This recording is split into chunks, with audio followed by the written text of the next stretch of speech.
This is a call to order of the Oklahoma City Board of Adjustment meeting on March 7th, 2013. We are in the City Council chambers. It's 1:30 p.m. Luckily, we have a very, very small docket today. There's been 2 continuances, so hopefully we'll get you in and out quite quickly. First order of business is to receive the minutes of February 21st. Is there a motion? So moved. Is there a second? Second. Please cast your votes. Minutes are received. Could you, Kathy, announce the continuances that you're aware of? Item number 1, case number 13653, 13655, and 13656, and item number 2, case number 13654, are requesting a continuance to April 4th. I'd entertain a motion for a continuance of those 2 matters to the April 4th docket. So moved. Second. Please cast your votes. They're continued till April 4th. Any requests for continuance from anyone in the public? If not, let's call our first case, please. Item number 3, case number 13686, request of Sun Contracting for a variance to permit a single-family residence encroaching the 15-foot platted side building line located at 7 Southwest 175th Terrace. Good afternoon. Good afternoon. Thank you, Mr. Sonsheimer and committee members. Would you please state your name and Kurt address? Dennis with Sun Contracting, LLC. Thank you.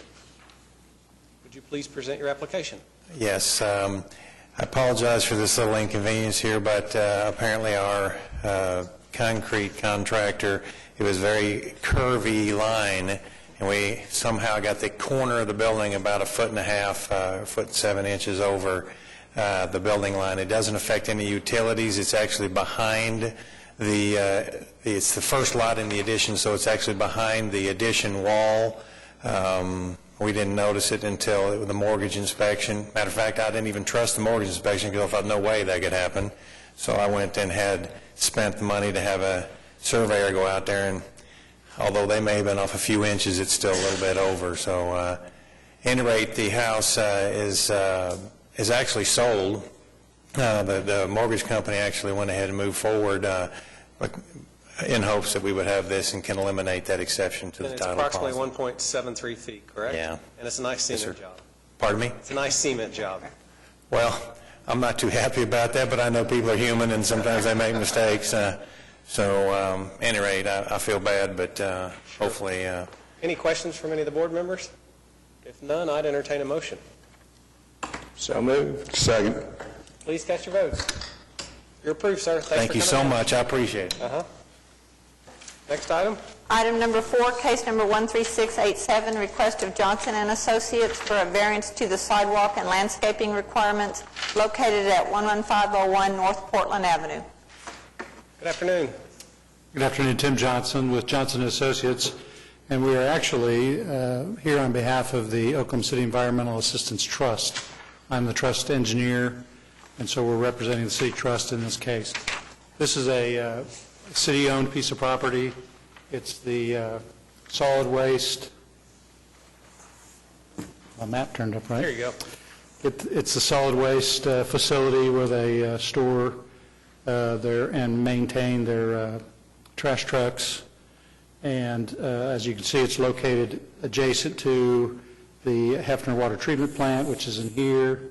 The soccer fields is on city property, which is here. Portland Avenue, an unimproved 2-lane road for some of that. The application is for 2 reasons. One is this little square is currently vacant. It's part of a renovation of the solid waste plant to provide compressed natural gas for the vehicles. This facility that's being built on this open space is for a publicly accessible filling station. So if you're familiar with the OnQ on Western, very small footprint, this will be even smaller. There's only 1 pump here. Okay. And so it's just to provide access for the public as well as fast fuel for any other city vehicles such as police or any other public works, things like that. Because it is an industrial use and because it's the city owns all the property, The two things that play a role in this, number one is we really do not want to attract public pedestrian access across this site because of the heavy vehicles that come in and out of that. And so that's one thing. The second thing is there's not any landscaping on this tract of land, and ironically, there is no water out in this part of the facility. All the water's in the back of the facility, so the city trust is asking that we waive the requirements to put trees on the frontage, but there are no other trees in front of the city's own property. So our request is two variances. One is to the landscape, the other is to the sidewalk requirement. Okay. Any questions from any of the board members? I don't think you're a stranger, to a sidewalk variance request, and you've heard us speak before about our concerns about granting the variance and creating, in essence, a patchwork in the city where when that variance is going to stay and there's no recourse once we grant that variance request. And one thing that occurs to me is that we have asked for guidance from City Council to, provide us some help in determining what's the best way to proceed, because our intent is not to undermine the city's intention and what their plan is. One way that we could approach this is to condition your variance request with a time limit that would allow, you to have relief from that requirement for now, but not to make it permanent, and to stipulate a period of time in which you would have to reappear before this board. And I think that would be acceptable only from the perspective of, given some time. The city currently does not have any plans to utilize the existing soccer facility, although it is projected for expansion of the plant at some point in time. The other thing is we're reminded, all of us, live and have been in the city for a number of years, and to recognize how things change over the years, and that a use or, the character of an area at one time doesn't necessarily, mean that it will be that way in the years to come. And have been concerned about what we were doing when we granted these variance requests, and then we create areas where there's not going to be a sidewalk now. So my suggestion to the others on the board would be that we consider conditioning the variance request with a time limit, perhaps 3 years. I have no objection to the landscape variance request. I think that I agree with you. I think that is a 3 or 5 years, something along that would be appropriate given the future development. I have a question. Why, when most people develop commercial facilities, on-queue, whatever, there is some landscaping requirements. Why is the city thinking that those landscape requirements, you got a church down to the south, you've got visibility from Hefner Parkway. Why is the city wanting to be exempt from the landscape requirements? In this particular case, as I mentioned, we're talking about a very small island that will be back from the frontage probably 150 feet. The first driveway in will be here. There is a drive proposed off of the north side, but this property is so much higher than Portland that the grade to get up here, it sets this island way back away from the frontage. And we're literally talking about a single island with one pump on it, and the drive that serves it. So this is not like a service station. Would this be similar to what's at Santa Fe and Northeast 50th? Yes. Okay. But in that case, it's paved all around it. Right. This will only be paved where you're getting to it. Okay. So that's the reason. It's such a small footprint of improvement here. The rest of the grass is it's grass. It's not irrigated. The city has no intentions of extending public mains to serve any of that at this time. It is a ancillary use of the CNG project to serve solid waste. Any other questions? If there are none, I'd entertain a motion. I'm going to follow up on Jeff's comment. Rather than a time limit, my suggestion is we tie it to the use, as long as it's this particular use, because I don't see that ever going housing or any kind of high-end commercial, and I don't know how you can pretty up a wastewater treatment plant no matter how much landscaping. Part of the problem with tying it to a use is, how do you define it properly? How do you enforce it? How do you monitor it? And I don't have a problem with a time limit of 5 years. Our objective is not to create a hardship or to, be dragging you back over and over and over again. I just hate to close the door so that there's no future recourse. I tend to echo that. I think 5 years is reasonable in the development of those fields and things to the north. So I'll make the motion for 5 years. Now, do we have separate motions or one motion? No, I didn't make a Landscaping? motion, that was just a speech. We You think do you can live with 5 years for We the... do have two motions. There are two variances. Yeah. So this would be the variance for the motion for 5 years for, not the landscaping, but the sidewalk requirement. And then would you also make a motion as to the landscaping? Do we vote on those separately, or we vote on? I'd vote on them separately, make another motion. So I'll make a motion for 5 years for the sidewalk requirement. All right, is there a second? Second. Please cast your votes. That is approved. Is there a second motion? Were your concerns, Well, I guess the way you're saying that the slope is going to make where the landscaping will not even be visible. That's your, Yeah, the ground that the pump will be located is about 150 feet back from Portland's right-of-way, and it's about 6 or 8 feet higher than Portland itself. So right now, there's a real steep edge of the bar ditch. Right yeah, I think I'm fine with that. I just, we talk about shading and screening, and that's becoming more of a discussed topic. I just didn't want to overlook it. So I'll make a motion that we grant the variance for the landscaping requirement. Thank you. Second? second? Please cast your votes. Thank you all. Both motions are approved. Thank you. What's next, Kathy? Item number 5, case number 13688, request of Nisa Jean Dowdy Denham for a variance to the 5-foot side yard setback located at 2900 Windsor Boulevard. Good afternoon. Hi, How are you? doing great. Would you please state your name and address for the record? Okay, my name is Mindy Denham, and we're requesting a variance for the setback for a carport garage that we have built. And we sent some pictures in. Do you have those you're looking at? We do. And so we built this and we didn't realize what we were doing, and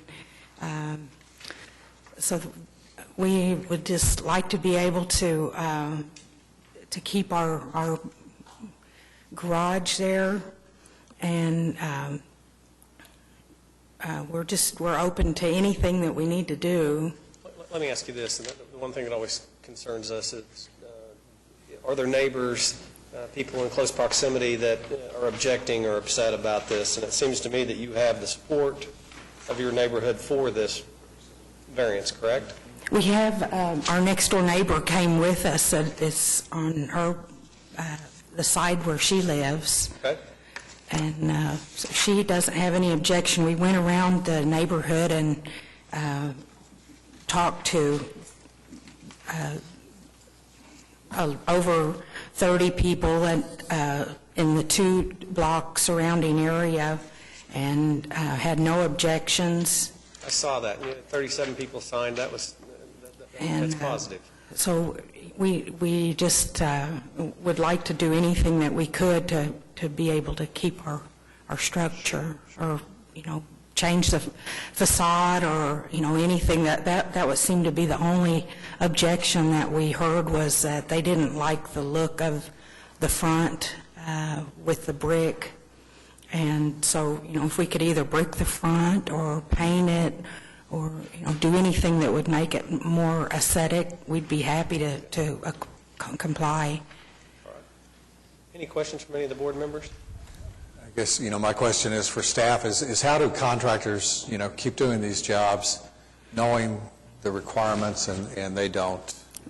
We did it ourselves, my husband and... Well, that answers that then. Yeah, we did. And it started... Okay. It started as a carport, and we just decided to... It kind of snowballed, and we decided to put garage doors on the carport for safeties and security. Yeah, the structure is legal as a carport. Once they put the garage doors on it, it became a structure that can't encroach the setback. A carport can encroach the setback, but a garage cannot. So your original intention was a carport, and then it's just one thing led to another, and it...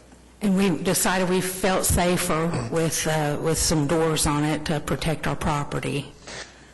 You know, one thing that I do notice is, I mean, it does stick out because, you know, the material's different, the color's different, and it may be, you know, that, you know, some change in the color or the facade would make it more compatible and look more like. We are totally open to anything that you recommend or suggest, bricking the front or a brick facade or paint. What color is your main garage door? White.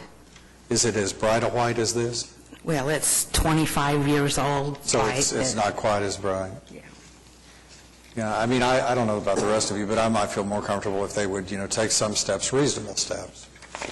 We're not trying to create a hardship for you, but some reasonable steps to assure that it, you know, is more compatible maybe with the look and the construction of your house. Maybe If a we more could- neutral color, is that what you're suggesting, to kind of blend in? Something You know, that comes closer to If the they're house willing to put itself. a brick facade on, I think that, you know, that's a nice overture, or just painting it a color that, you know, is maybe a little more muted where it's not as bright a white. I think painting would be a much less expensive option. We don't want to put an undue burden on her, so maybe suggesting that conditional on her painting it in a neutral color consistent with the residents. And that'll keep your neighbors happy. Okay. Any other questions? I'll entertain a motion. Okay, I'll make that motion with the, Well, I'll second. somebody wrote that all down on the... It's a conditional motion that includes painting.